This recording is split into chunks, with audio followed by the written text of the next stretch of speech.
Nurmat Imomov yana sizlar bilan. Assalomu alaykum. Navbatdagi she'rimni e'tiborlaringizga havola etaman. Yaxshiliging magar saqla olmasang sir, tegmagaydir uning aslo savobi.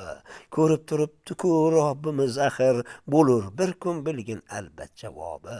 Donolar naqliga amal qilib yur, ko'p do'stim ularning ma'noli gapi.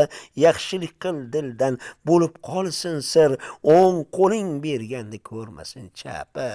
Minnatli bo'lsa yaxshiliging gar, yursang har joyda so'ylab bemalol, yuvilmas gunohing tag'in ham ortar, savobdan umiding uzib qo'ya qol. Nur Muhammad yasha haddingni bilib, maqtanmagin ko'cha-ko'yda u buga, botmagin gunohga gustohlik qilib, ko'mgin yaxshiliging qalbing tubiga. Nurmat Imomov, Qashqadaryo viloyati G'uzor tumani.